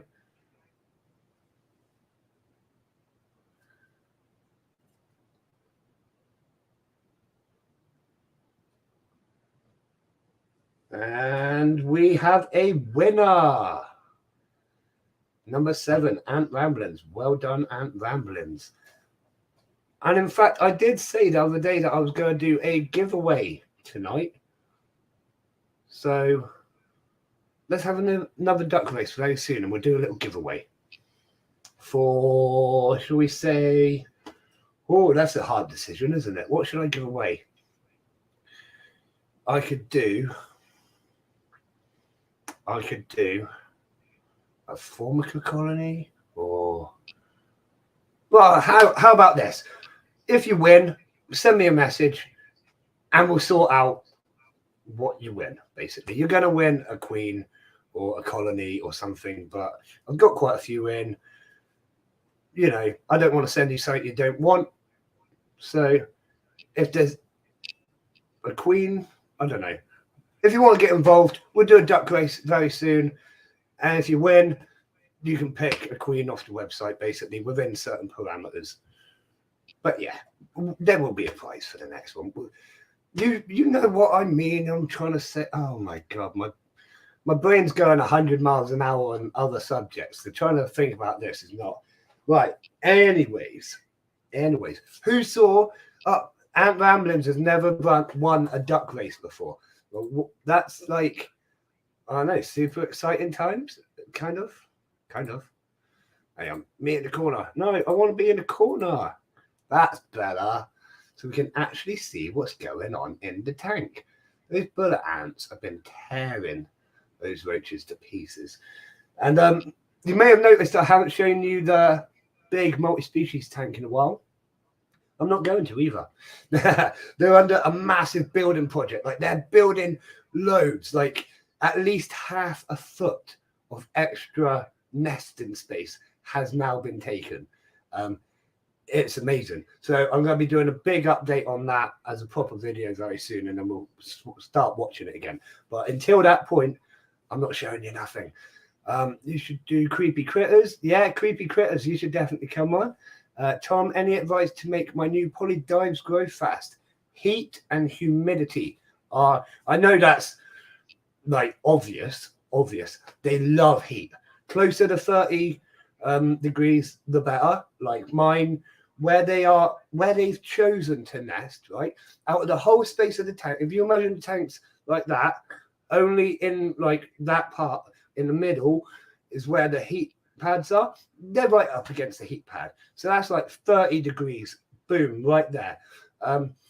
So yeah, 30 degrees, as close to it as you can. My advice with natural setups is don't like pre-think where they're going to nest. Put them in, let them work it out. Like, you know, you can buy the weaving balls and things like that. They're really good, but it kind of predetermines where you're going to have them. And unless those conditions are right, you might not be setting them up in the best conditions. So my kind of view on it is, if you've got the ability, say in a natural formicarium, let them choose their own nesting site. They will probably choose to nest right next to the heat. Then add the weaving ball and stuff into that area as they're building. And I think that's a better way to do it than adding the nesting ball first and sort of saying that's where you're going to nest, if that makes sense. There is also really high humidity in that tank. If I was to turn the fan off, in a couple of minutes, the whole thing would fog up. Really high humidity. They love it. Yeah, they just love it. Plenty of food, obviously. As the colony grows, they will eat more and more. That's obvious. To be honest, it's mainly the obviouses, but it, like I said, it is that heat. They really do love heat. They really do love humidity. And don't be surprised if you see them being aggressive towards each other. It's quite normal with Polybacchus dives that they will kill off the weaker workers. Don't know why. It's just something that they do. So occasionally you will see fights breaking out or ants being torn apart. Quite normal. Especially as the colony grows, actually. As they get bigger, they become more aggressive towards each other and you. But a great species. And if you do come across any stumbling blocks, give me a message. Oh, when you're setting it up as well, remember, Avoda Arboreal. Good evening, Chalky. Thanks for signing in on Facebook. I will answer that in 1 second. What was I saying? Yeah, with Polyrhacus dives, Avoda Arboreal. Remember, they will dig as well. Now, I've got several people which will back me up on this. They will build most, like 95 point whatever percent of their nest will be above the ground. But if they've got ground contact, they will start to dig. Only shallow tunnels. I don't know what they use them for. Maybe it's just getting about. They might not even like live in the tunnels, but they dig. So add in enough substrate for them to dig slightly as well. Just a couple of inches. You don't need deep substrate if you're doing Polyrhacus, because obviously they're arboreal. But it is something really interesting that we have found is they do dig tunnels. I will show you the tunnels in that later update that I am promising you. So I'm just going to bring up this Facebook. You might know about this kind of thing. Springtails, are they going to destroy my houseplants? Springtails are absolutely non-harmful to plants. They eat rotting matter, decaying leaves, things like that. So if anything, they're really helpful for your plants. In fact, if you went out in your garden, you'd probably find like at least 2 or 3 different species of springtails. Completely natural, nothing to worry about. And in fact, I would recommend letting them loose in your house. They can't cause any harm to you, your pets, your plants, your technology, but they will eat any mold. So if you've got like a damp issue, send in the springtails. That's kind of like my view on it. Yeah, not an issue at all, Chalky. They just live on mold and decaying matter, really. They help keep environments clean. So if you ended up overwatering your plants and they grew a fuzz on them or anything, springtails, they'd sort it right out. That sort of thing. Not an issue. And thanks for signing in and sending me a message. It's always nice to speak to you as well, Chalky. You have a 3-queen colony ant ramblings going into a full Wakushi setup soon. Nice. 3 queens, that's a great place to be. That's what mine started off as. It's down to 2 queens at the moment, but hopefully in a year or so we'll have multiple queens coming off. So I was paranoid, so singled the plant out away from the other plants. I have read contradictory stuff online. Thank you so much. So Chalky, one other thing is I'm going to say, in every single this enclosure that you see in front of you, thousands of springtails. Now, of every enclosure that I put plants or anything like that in, springtails, because they're part of a natural cleanup crew. I tend to use springtails and isopods. Isopods will eat the living matter if they're hungry enough, but again, they prefer decaying, rotting leaves and things like that. Millipedes, onwards, worms, most things like that are generally okay. House safe, as we say. And they're super cute to look at. In fact, some of the springtails that you can get are like super cool. I had some red ones. I've had some white ones. I've had quite a few different variations of springtail. Holy hell. Wow. I better catch that. Hold on. That. Where's it gone? There. It's on the camera. We've got a diacama male, a bullet ant male, flying around my head right now. 1 second.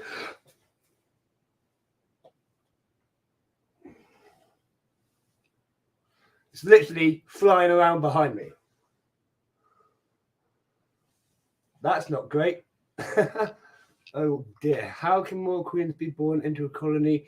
As I keep seeing stuff like 3 queens, 1 colony, or am I reading it? Right. So basically, because the queens should be able to produce more queen elates, obviously, and the males. But because you've got 3 queens, there's a likeliness that they might have different genetics anyways. So you won't end up with like the crossbreeding issues that some ants won't breed because of, if that makes sense. Dives are inbreeding. Yeah, that's it. they will inbreed in the colony. That's it.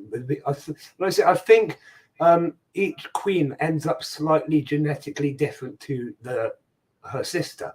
I don't know how, because I know in some species they end up as like a clone, basically. But yeah, I think from my knowledge, Polyrhacus dives are genetically different from each other, potentially. Either that or it's just to do with the male makes the queens genetically different when they mate with them. I'm not sure, but yeah, they can mate within the nest. It's not an issue. And you'll end up with plenty of queens. So I'm just watching this die a chamomile thinking, when can I get him? When he lands, I'm just going to put a cup over him. It's not something you want flying around your house. Ever. Really? Oh dear. Oh dear. I've been saying for a long time I need to get a lid on that enclosure. I've been reluctant to because I like a bit, there's nothing the same as looking in through no glass, no plastic, no nothing, just looking straight at your ants. There's nothing quite like it. You know what I mean? So how can queens on their own produce loads of eggs without other ants? Okay, creepy critters. So queens on their own tend to be the founding stage. They have stored up all the proteins and stuff from when they lived in the colony that they come from. Then during the nuptial flight, they will leave the colony that they've come from, find a male or quite a few males, because queen ants, they put it about a bit, right? So they get quite a few different males.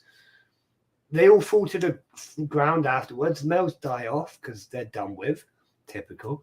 I kind of know that feeling. Roll over and go to sleep, And then the females, then they dig their founding chamber and they lay their first batch of eggs.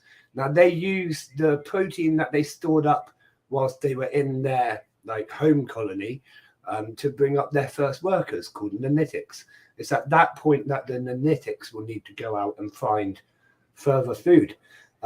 You'll often find that the nanitics are slightly smaller than the second and third generation of workers, and that's simply because the queen hasn't got so much protein and she just gives what she has got.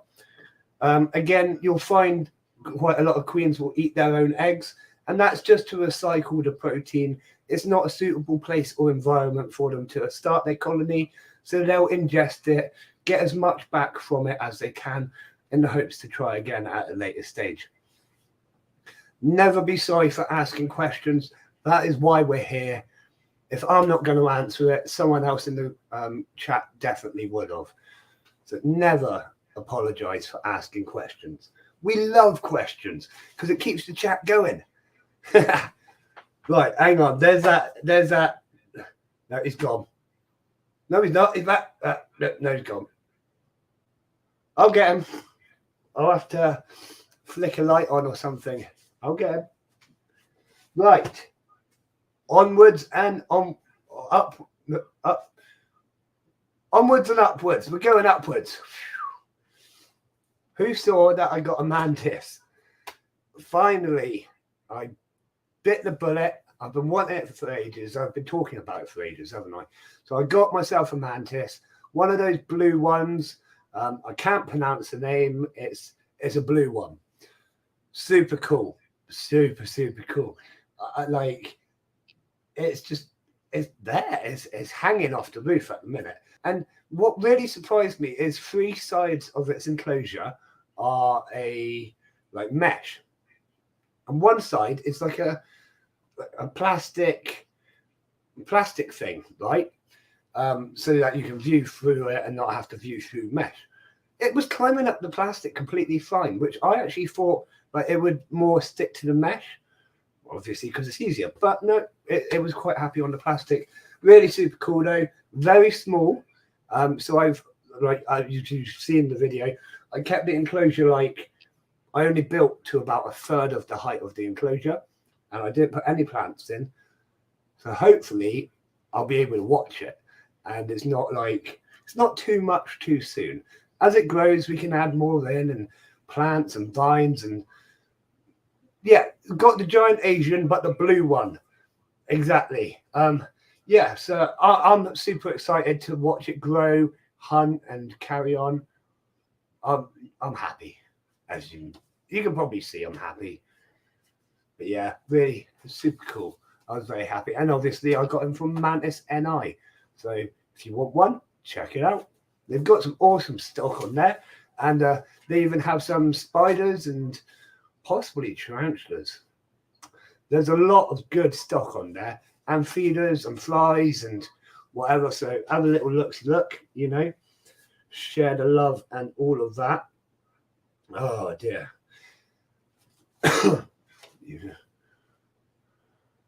You going to show him her? That's confused me. You going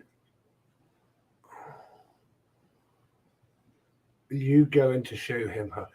Can you explain that question, Karen? I've completely gone over my head, you know. Do you mean show Mantis, my Mantis? Because if you do, he's already seen the video. Show, okay. I can't at them. I might be able to. It's very dark in the rest of the room. Okay. I will be showing it. Right. I don't know if it's a him or a her. I've obviously done my research and learned how to sex them, but from what I know, it's too young for a beginner like me to sex it. It all depends on the amount of segments in its back section, from what I know. But at this point, I can barely see the thing, so I ain't gonna be counting those segments on the back section. My God. Yeah. Let's see if I can. 2 seconds. We'll move the microphone up here. Aha. Right. So. Can you see that? It's about the same size as my thumbnail. So I don't know millimeters, but very tiny.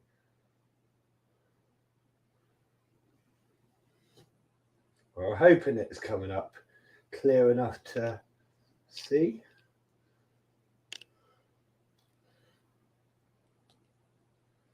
But yeah, hanging right at the very top of its enclosure at the minute. But there's the bottom. There's the Mantis. Right. There you go. Here we go. Here we go. Here we go.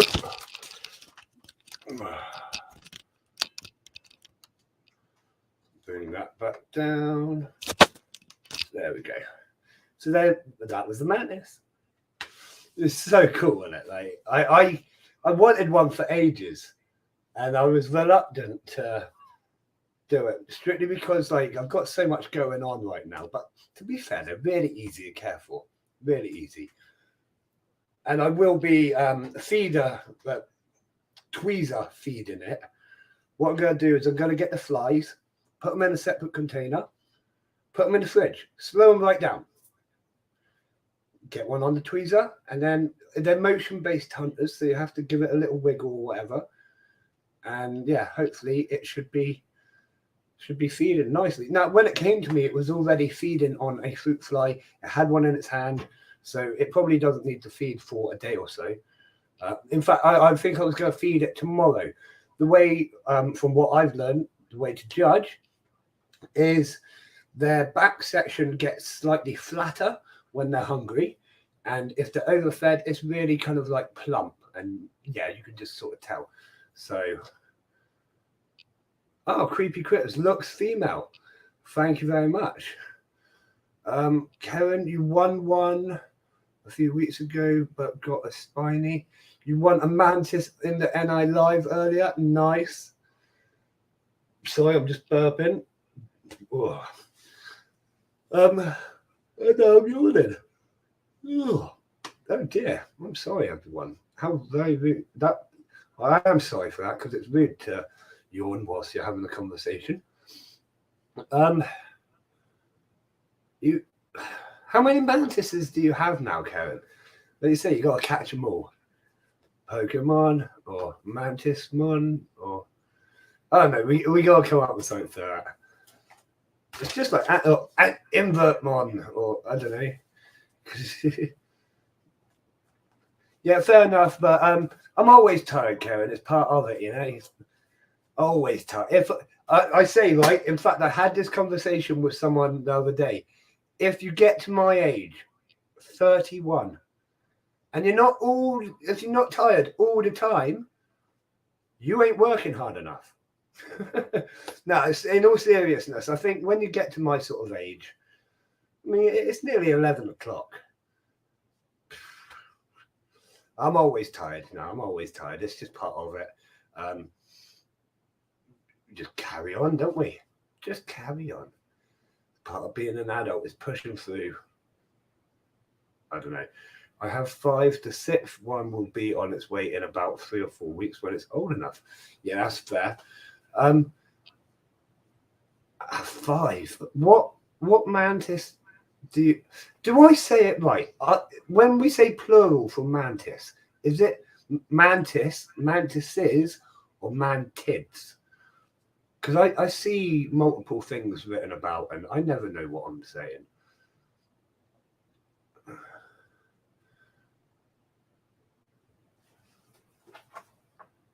See, I was looking at some of them are communal and where it's quite a large enclosure. It would have suited them right, but see, mantids. But that just seems weird because it's a mantis. It's not a mantid. But then I don't know. It's like what's it? Crows are called a murder. What? What's that about? Mantids. I'll have to remember that. Although I'm probably still going to say mantises. Even though it's really hard to say with no teeth. It's those S's again, isn't it? Oh dear, oh dear, oh dear. So, here's a little story for you. Not invert. It's actually a dog story. Here's a dog story. So, I used to have my own dog, Kain, Kain, after the wrestler. Absolutely awesome. Full British Staffy. He was short-legged and everything. Looked like a cow. Loved him to bits. Best friend of my life. When he passed, I was really lucky that one of my dad's friends, an older gentleman, asked me if I would mind walking his dog. Now, he only lived down the road. So I was like, yeah, you know, I'm well up for walking your dog. What is it? Oh, it's a Staffy, short-legged Staffy. So how cool is that, being offered to walk a dog, almost the same as the dog that I had just lost, you know? So I did that for ages, and this dog was beautiful. She was called Violet. She was about a year old, still in puppy state, running about like a nutter. Absolutely amazing. I loved that dog. Even though it wasn't my own, I really bonded with it. I walked it 3 times a day, every day, for months and months and months. When he would go away on holiday, I would house sit and so on. So yeah, absolutely brilliant. And it was really great. It was a great help for me in my grieving process, we could say. Now, it was so great, but then it really sucked the way it ended. The gentleman that I was walking the dog for passed away himself. Very, very suddenly.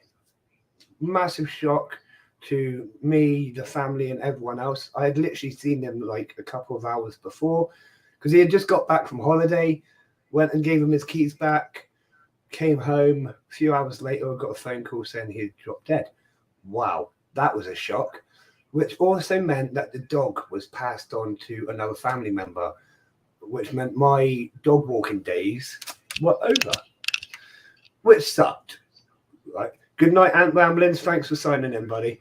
Yeah, it really sucks. So no longer was I walking this dog, which I had really fallen in love with. But occasionally, right, because they only live like 5-10 minutes away. Occasionally, I'll see them out walking. And when Violet sees me, there is nothing on this earth that is going to stop her from running over and giving me the biggest cuddle of my life. You know, it's like she would pull her new owners over to get to me. She would run across a road. She'd swim. You know, there's nothing that will stop her, and it's so nice. So yesterday, I had the biggest cuddle with Violet that I've had a long time, because I haven't seen her in a long time, and it was lovely. But she has, I can't get it out. She has managed to cut my arm quite substantially. I can't even show you because it's on the wrong part of the, quite a nasty cut from her nails running all the way down my arm, and it still hurts now. But that's it. So that's, it was really nice to see the dog, and nice to come home with a reminder, I suppose. No, I like, it's really, I enjoy seeing Violet. She's still a big part of my life as such. I'm just going to do my inhaler because my breath is starting to get away from me.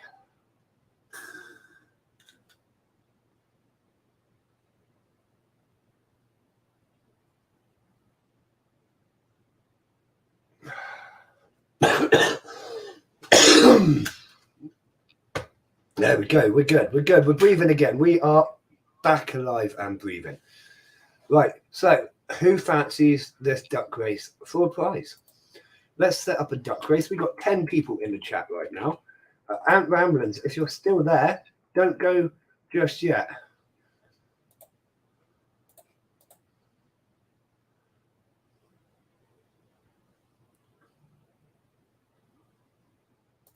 Yeah, back for the base. Good stuff. That's what I wanted to hear.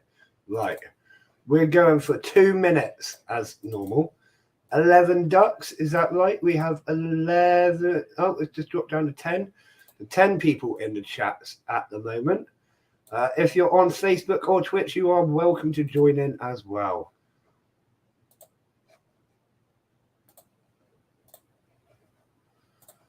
Do-be-do-do-do-do-do-boo. A-do-be-do-do-do.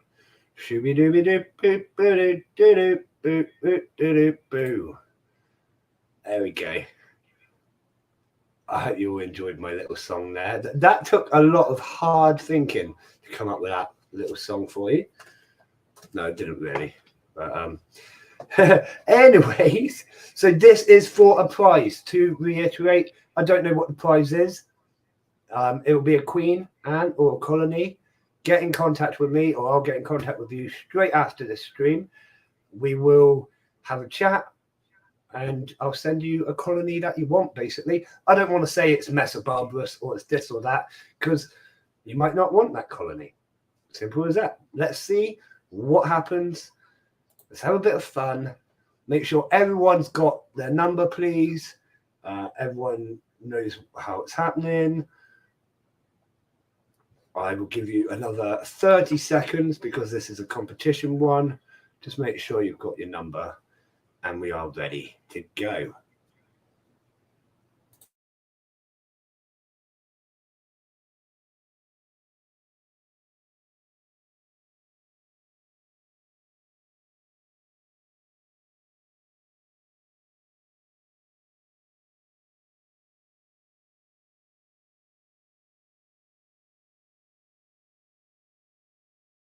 Right, so without further ado, I don't actually know what that means. Further ado. Ado what? Like, anyways, before I get really random, you can tell it's getting late because I get more random as it gets later.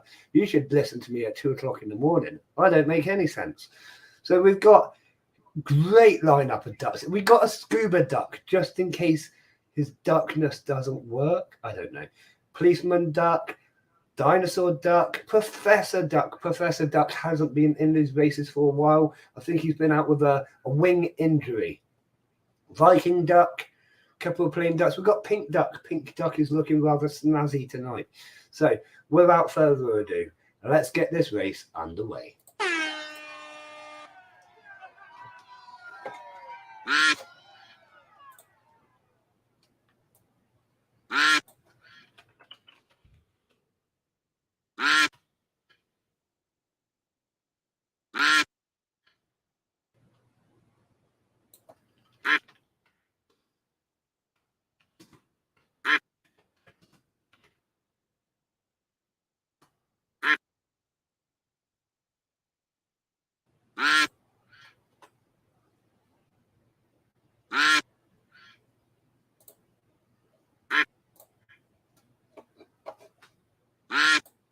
go.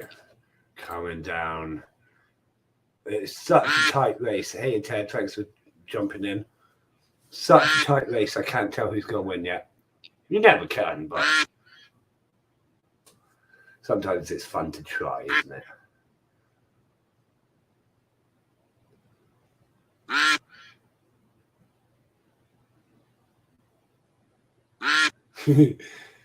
Everyone's like, come on, duck. Come on, duck.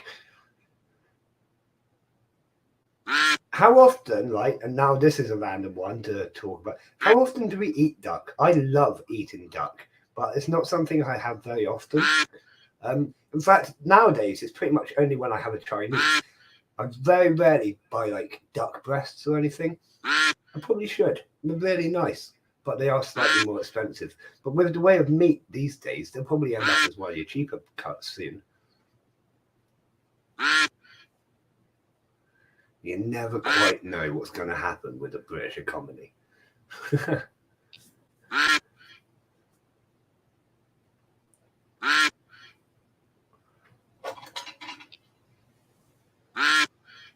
Oh,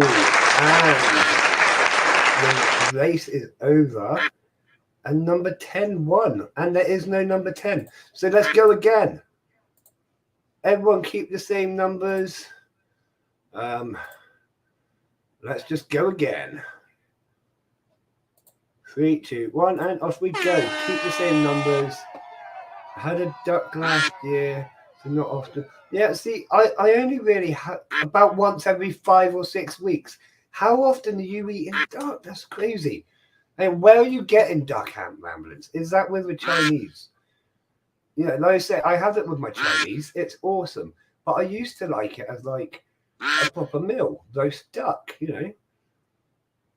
I think I like the sweetness of the orange that it comes with. I have a real issue for sugar.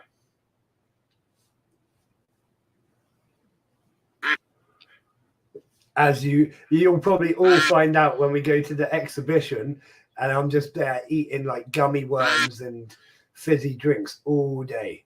But to be honest, right, I don't have to worry that much because one, my health conditions are going to do me in before like my heart or diabetes gets me. I don't know. And two, I ain't got teeth to worry about. So eat away. Enjoy the sugar. Yeah, duck and pancakes is good, isn't it? With the cucumber. Like, they all do it the same. Every Chinese restaurant does it the same, I'm sure.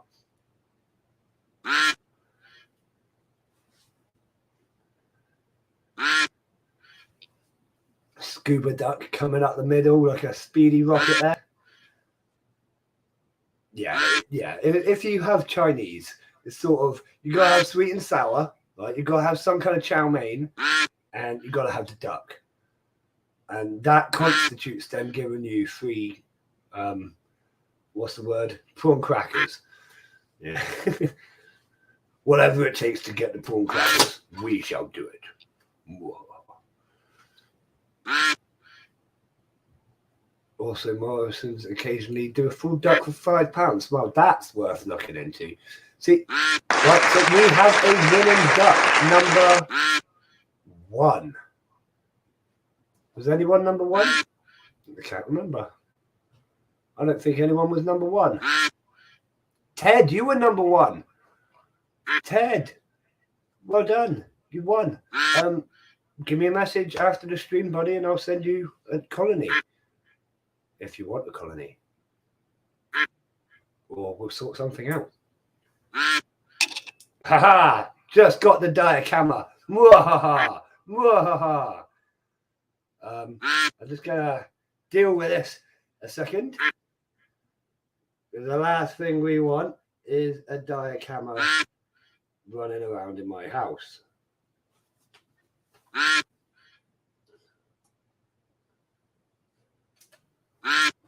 Sorted.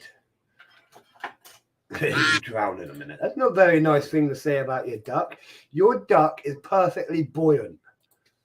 Nothing wrong with the buoyancy of your duck. Oh dear. I think we're getting onto uncharted territory there. Buoyancy of ducks. I think I have pretty much covered everything. Good night, Ant Ramblings. Thanks for signing in, and thanks for staying on for that bit, buddy. Yeah, I think I pretty much covered everything I was going to cover tonight. There was a couple more things that we could talk about, but in fact, one of the things I was going to talk to you about, I completely forgot, and I didn't write it down because I couldn't find my pen in time. So that went out the window. And there was a couple of other things, but to be honest, I'm not going to bore you with boringness. I'm probably just going to look to end the stream in a minute. And we'll be back on Wednesday, as always. You may have noticed videos are starting to hear Tom ask Ted about how you say mantis. Right, okay, yeah. Fair enough. He'll tell me, won't he? What was I just saying? Yeah, you may have noticed videos are starting to come out again. Now I'm a bit more able to breathe and think on my feet. Like when your oxygen levels get low, and I can say like mine generally sit about 95%. If they get below 90, they want me in hospital. The last few weeks have been about 91, 92. It's been quite low. Most people's are around 97%. When you get into like 90 and below, your brain's not functioning at full capacity because it hasn't got enough oxygen going around it. So for the last few weeks, I've been fairly useless, let's be honest. But now I'm doing a bit better. Videos are starting to come out again. If you got anything you want me to show you, any of the colonies you want to see, leave me a little comment or whatever. We've got loads of videos coming out. Loads of new sort of series coming out on the channel as well. We're starting 2 new series to come alongside everything else we do with the Ants and the Rock reviews, the 60-second ant clips, and so on and so forth. So there'll be lots and lots more content.